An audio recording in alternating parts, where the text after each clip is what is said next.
Welcome Trinidad and Tobago to our News 4 report, a product of the Government Information Services Limited and the Ministry of Communications. I'm Nicola Barito.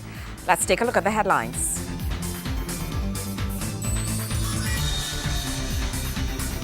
School principals urged to utilize grants to procure minor services. Foreign-based TNT defender Akeem Adams laid to rest. And OJT Global Internship Initiative launched.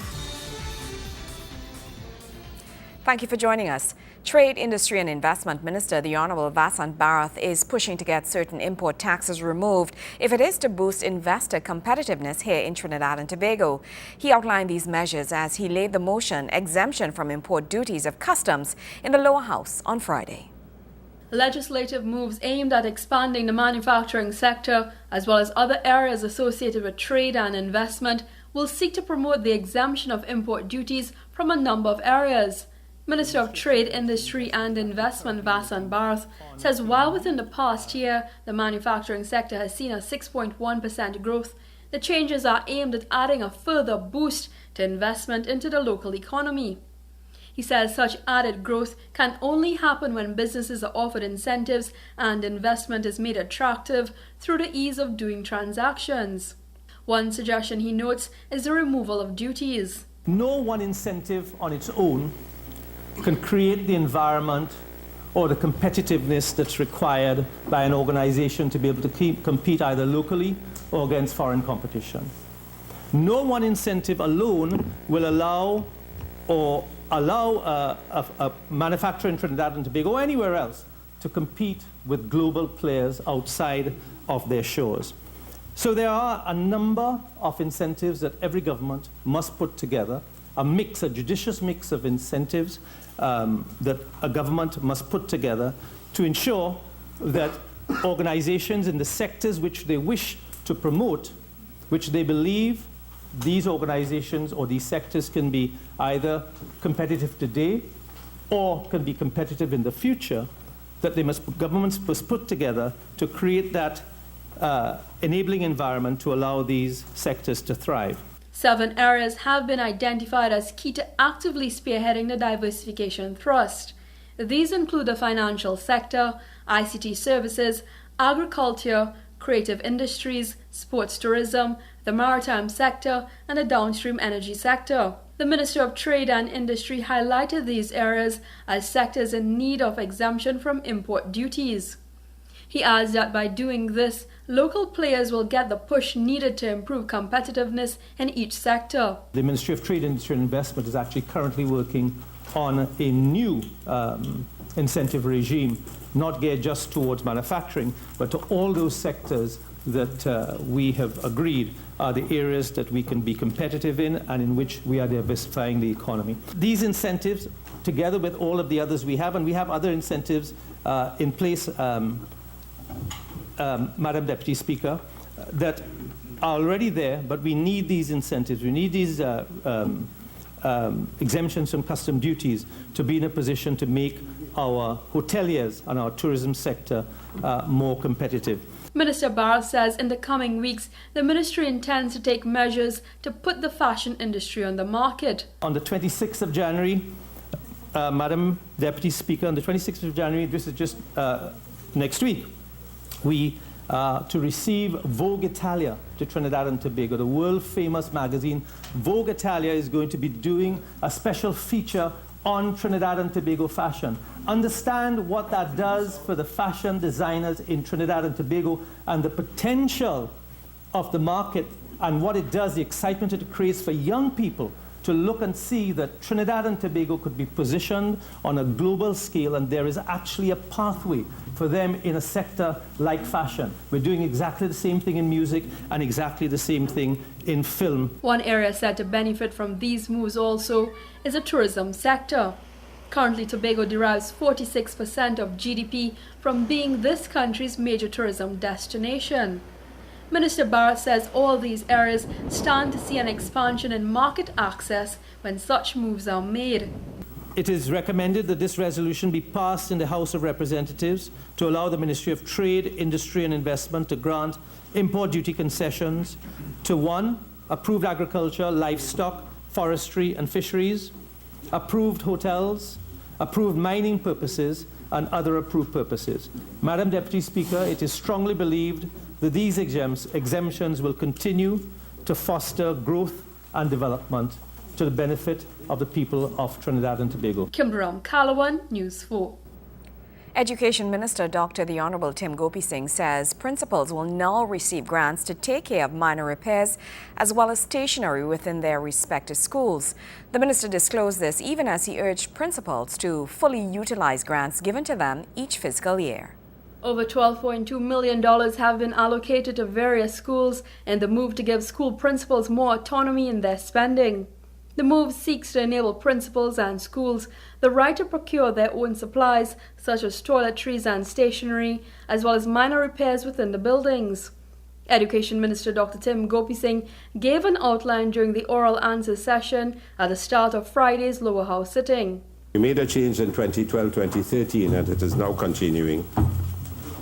It enables principals to exercise control over the quality of supplies, to negotiate better prices, and to reduce the time taken for the procurement of such supplies. So this change was introduced in fiscal year 2012-2013 and has also set the stage for continued empowerment of principals. In this regard, for the fiscal year 2013-2014, funds and votes were allocated to principals directly, include funding for minor repairs to equipment and school buildings. Minister Gopi Singh says the allocation includes distribution to denominational schools. We have 317 denominational boards, primary schools, and we allocated $12.2 million last year at an approximate of $152 per child in a school. So if a child has if a school has 400 students, we gave approximately $60,800 for those schools. The minister describes these as grants and urged the schools to utilize these funds over the lengthier process of calling the ministry and the Education Facilities Company Limited. Each one of these secondary schools receives an annual grant close to, from the least $1.1 million, close to $2 million per year to do things outside of their teaching, and we pay for everything else. This is for them to run their schools. So minor repairs and small things like getting a water pump for their schools and do power washing and cleaning and changing light bulbs and fixing toilets, they can use some of this money to do the things that they're supposed to be doing. And we have been emphasizing this along. No need to call EFCL and the ministry to change a pump. A total of about $200 million is administered to school principals annually. Kimberam Calawan, News 4. When we come back, the launch of OJT Global. Stay with us.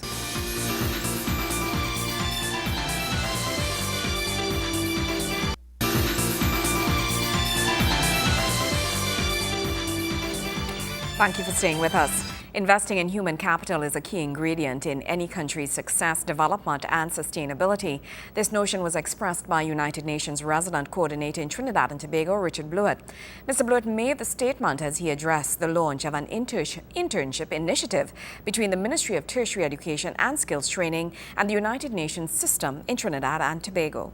This latest initiative between the government of Trinidad and Tobago, specifically through the Ministry of Tertiary Education and Skills Training and the United Nations system in Trinidad and Tobago, will see on-the-job trainees, OJTs, being exposed to objectives and values of the United Nations. According to the United Nations resident coordinator in Trinidad and Tobago, Richard Blewett, the OJTs will have the opportunity to grow as global citizens through co-branded development programs. The UN internship program provides hundreds of young people around the world a great opportunity to grow their experience and education and exposure. Today, we're very pleased to add the first batch of 21 on-the-job trainees to that list. Through this on-the-job Training Global Program, the United Nations aims to develop these young people, young men and women, into global citizens with a specially designed curriculum. Over the next 2 years, these young men and women will be given the opportunity to learn about the UN values, its work ethics, the principles, and international best practices. More than that, we plan to expand the program to take on at least 100 OJTs through similar initiatives and programs associated with the UN. Delivering the feature address was the Honorable Kamla Persad Bissessar, Prime Minister of the Republic of Trinidad and Tobago, who lauded the initiative, agreeing with Mr. Blewett that such a program is needed for development and sustainability. She said her government was committed to ensuring young people were given the opportunity they needed to achieve their dreams. This OJT is the bridge that will connect today with tomorrow, providing the entry point for you young men and women who will one day take charge of our country. What this means is that its success will have a very real impact on whether Trinidad and Tobago can continue to deepen our mark in the region and in the world as a confident, educated, and competitive society. It also means that the responsibility placed on you is a significant one, and my government intends to ensure that at every step of the way, the program responds to your needs, your ambitions, and your dreams for the world you wish to build. During the launch, an MOU was signed between the Ministry of Tertiary Education and Skills Training and Microsoft Trinidad and Tobago for development of the global OJT digital sector. Felicia Wilson, Mon News 4. In other news, members of the executive team at the National Insurance Board sat before the Joint Select Committee on Friday. As part of the sitting, several suggestions were made on how the board could improve its services to the wider public, including provision of mobile and online services. Biometric systems as well as customer service training are just part of the approach the National Insurance Board is taking in its move to improve its services offered. Members of the board sat before the Joint Select Committee as it looked into the administration and operations of the National Insurance Board of Trinidad and Tobago, NIBTT. Several issues were raised, including the handling of the backlog of claims, as well as issuance of life certificates and making their services more readily available to the disabled and elderly. This transformation of services is something the Ministry of Public Administration is also spearheading. JSC member and Public Administration Minister Carolyn Sipasad Bachan highlighted this concern in her suggestion to members of the NIB. We have a system in this country with deaths, births and deaths, and you can partner so easily. Let the Ministry of Legal Affairs provide you with a list every month or every day, because it is done electronically and they can give you that update, and you can determine who you need to strike off almost on a daily basis because this person is no longer alive. And these are the innovations that we have to think about. However, questions on missing contributions commonly asked by members of the public was put forward by Vice Chairman of the Joint Select Committee, Dr. Daneshwar Mahabir. He was then assured by Acting Executive Director of the NIB, Karan Gupwal, that systems were being put in place to deal with the backlog of claims filed by contributors. I really would like to know what is the cause of this particular divergence between someone's contributions that he has legitimately made as per his TD4 and his tax returns, and the statement by the NIB that they have only received. Where did these contributions go? Ms. Gupwal added that a survey will also be conducted on ways in which the public will like to see customer service representatives interface with the public, as well as improvements made to the service on the whole. What the NIB is doing to try and rectify that is, one, we have a project that was going on before for people who were between 60 and 65. We are extending that project to a younger age group between 55 to 59 or 60 to work with them in cleaning up their contribution records. We're going to invite them to come into us. We show them what we have on the system, and then we will work with them to clean up the contribution records. In this regard, we will be looking at our own internal staffing and their capability in investigating these records, and we know that we need to strengthen that in some areas, and we will be doing that. The morning session saw the suggestion that retirees applying for life certificates receive a receipt as an item of proof of the request. It's expected that an online system be implemented to aid in digitizing and processing data. We want to put in a unit to which customers can come that will also go to the claims review unit that the chairman mentioned previously with queries that you have. We are also going to have independent surveys done of our service to let us know what is really happening from out there at different times of the month, the year, and so on. Because at different points, different things would happen. We would take that information and use it to see how best we can improve what we provide to the customers. We're also looking at providing other avenues, I said before, online service, so you need not come in to the service center, and mobile units where we would go out to the customer. Kimberam Calawan, News 4. When we come back, Akeem Adams is laid to rest. Stay with us.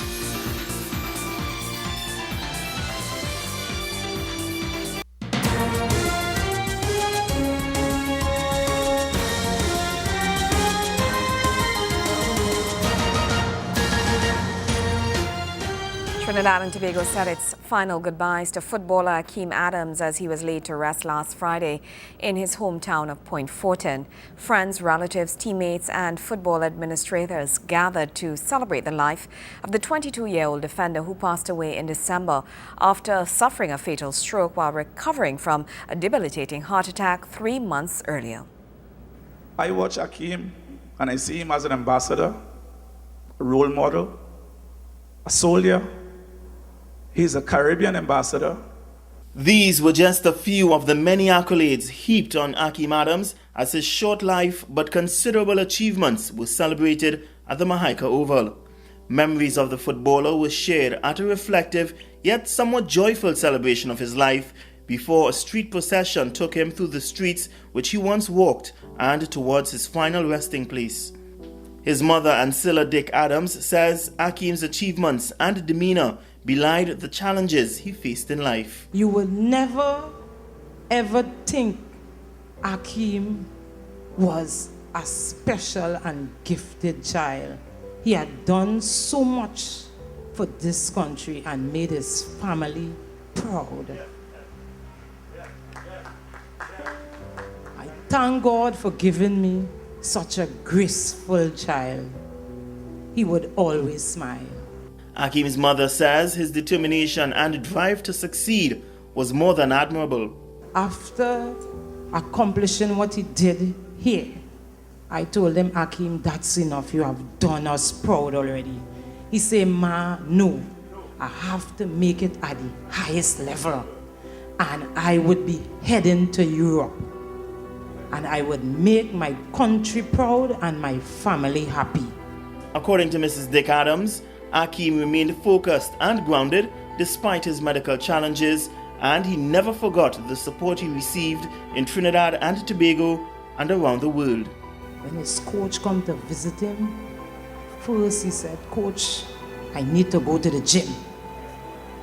Coach was like, but Akeem, you cannot move from here. All these machines have to go with you. He said, I just need to get strong. I need to go to the gym. Akeem had a speech prepared while he was in that hospital. He said, Ma, I am going to come out of this hospital in 3 months. I would get a new heart and I would be out.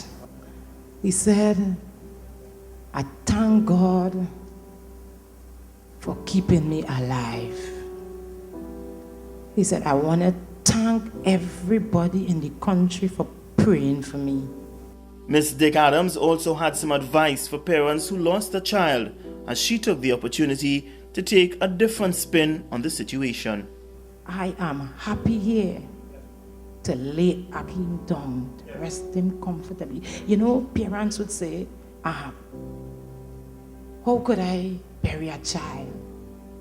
But I have a joy in my heart that I am burying my son today. That I know he is in the hands of the Lord. He's on a golden field with a golden ball and a golden boots. Gregory McBurney, News 4. News 4 continues right after the break. Stay with us.